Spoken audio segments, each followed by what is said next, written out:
So 2026 is indeed here, and many people are wondering how Nintendo will handle this upcoming year. Of course, eventually we're going to get a financial report from the company themselves where they will give details about the system sales to see how things are going, how things were over the holiday season, and of course software sales to see what sort of stuff is selling on the platform and maybe what seems to be a bit underperforming in the grand scheme of things. There's also going to be those amazing shareholder questions. Hopefully, they're a little bit more hard-hitting than asking about the landscaping around Nintendo's headquarters in Japan. But President Furukawa isn't really someone you hear a lot from. You hear about him at these shareholder meetings and stuff like that. But outside of that, I mean, it's pretty much silence. He's not doing the interview tours. He's not doing all this sort of stuff. So it's interesting that recently a Japanese newspaper called Kyoto Shimbun, I think I'm saying that right. Let me know in the comments section down below. I feel like my dialect and inflections were proper on that. Kyoto Shimbun. I mean, I play a lot of Shenmue, so I'm used to the dialects there.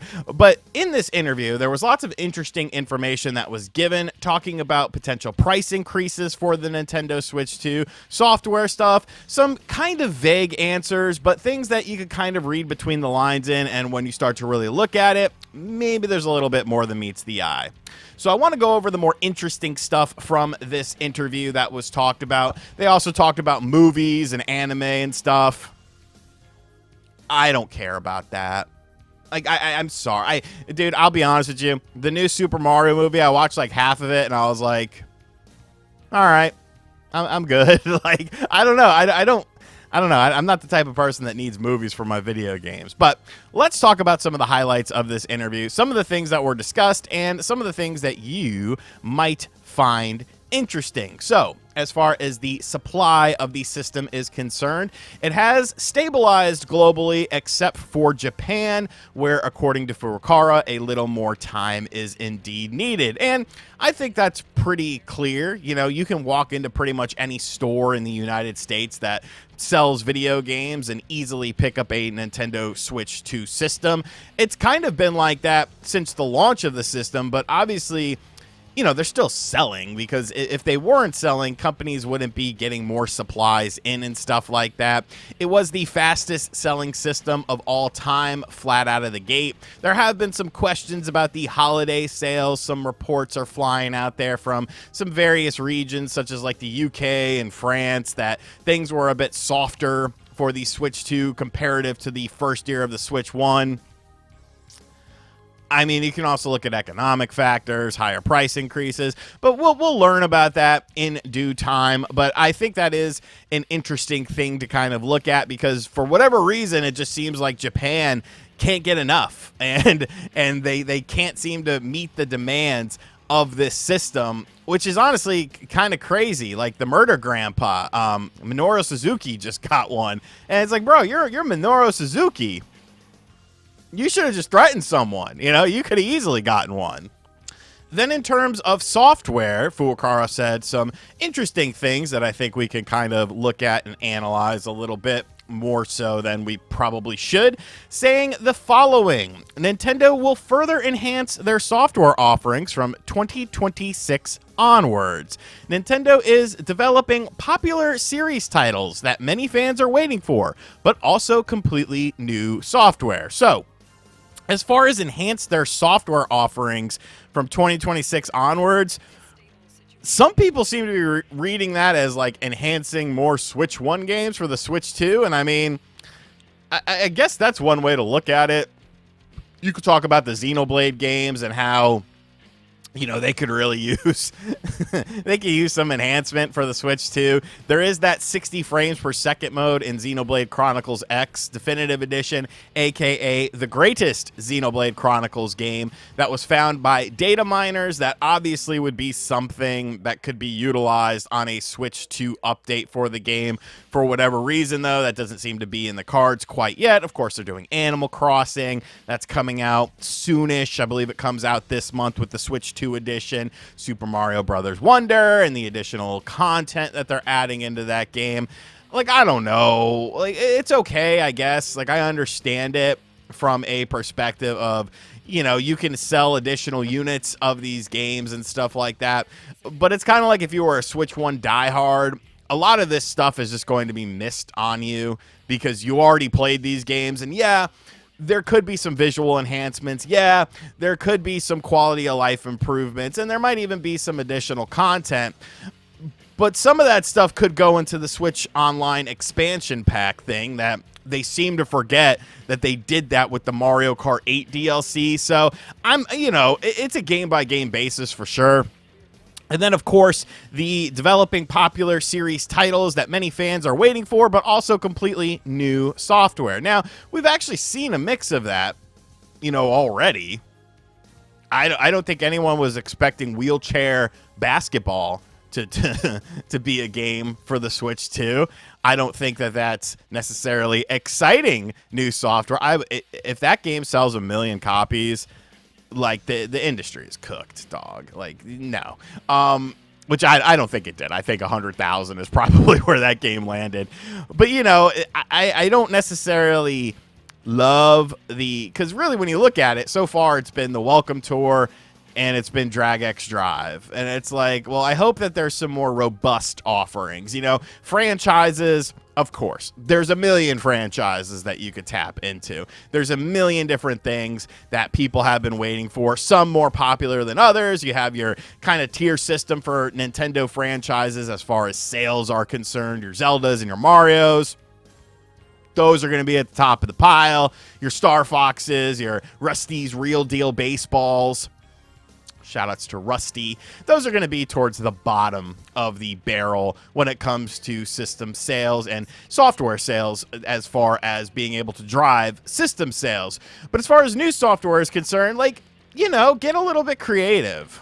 Get a little bit fun with it. Like, not everything needs to be attached to a classic IP. Not everything needs to be attached to something like that. Obviously, Splatoon was a completely new idea that seemingly ended up becoming a huge franchise and stuff like that. There's a Splatoon 3 update coming along, new as well, like sometime soonish. That kind of popped up this morning. But I think on the new software side of things, I would love to see attempts at different genres.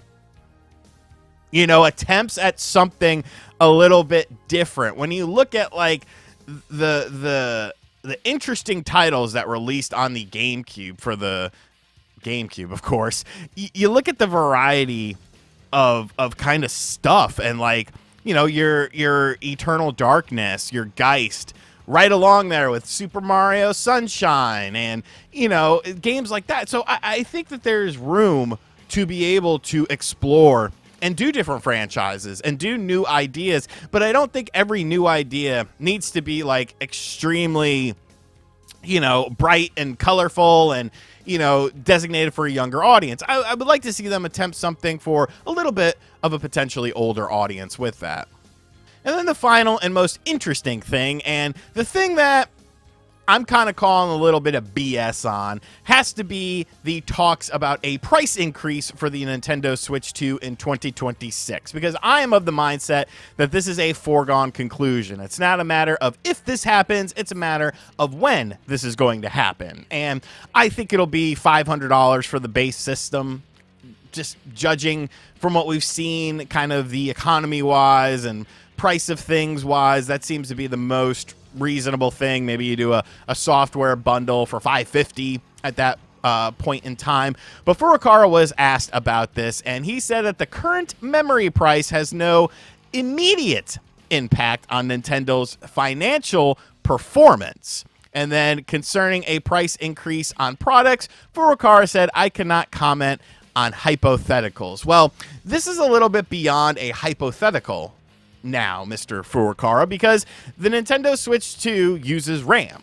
And if you look anywhere at RAM prices have skyrocketed. Now, as far as the immediate impact on Nintendo's financial performance, that's simply because when you think about it, they are the systems that are manufactured now, most of them were probably done before things got out of hand with things like AI and, companies buying up large amounts of RAM.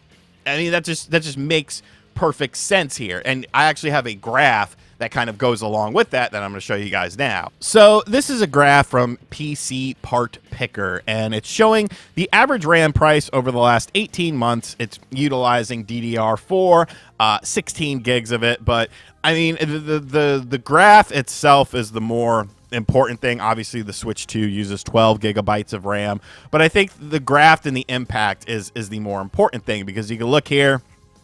August 2024, we're hovering around the $50 price point. $50. This is the manufacturing era of the Switch 2 as we know it now. And right up until June, like, everything was pretty decent. Then you had a bit of a bump here. Obviously, you could factor this as tariffs or, real world economic situations and stuff like that. Went up to about $75. But now with this AI boom, it has gone up dramatically. We're not talking about tariffs in September, October, November, yet it's still creeping up, going up to $100. Now we're at $150 for January with a huge increase here. So we're going from $50 to $150. Now, basic math will tell you that has tripled in price. Now, of course, that's not going to affect Nintendo right now, because a lot of these systems have indeed already been manufactured. But when you have to start making more, you're going to run into these sort of prices. And I understand that there probably have been deals and contracts in order. You set up a contract with a company to utilize the RAM. You sign it at a, certain rate or something like that. But contracts can change. Contracts can change, especially when it's not even necessarily an issue of a company being greedy. It's not like a company is coming along and saying, we're going to charge more for our RAM. They're charging more for the RAM because the RAM is becoming harder to get its hands on because of the dramatic use of AI increasing so fast, and the demand for RAM, and the manufacturing supply can't keep up with the supply of the demand supply. It's a supply and demand issue. And with that demand going up and up and up, at some point in time, you're going to have to talk about it. You're going to have to be like, sorry, we made the hard decision. So, I don't think it's a hypothetical. I think it's a foregone conclusion. And while, this upcoming investors briefing, it's not going to play any role in that. But the next investors meeting it is. Because you're going to have to address the elephant in the room. All of these companies are, especially companies that are manufacturing hardware at a high rate. That's why you're hearing potential delays for the PS6 and the Xbox, whatever the hell they're calling it. Because those systems, the PS5 and the Xbox Series, the company saw them as kind of fading out.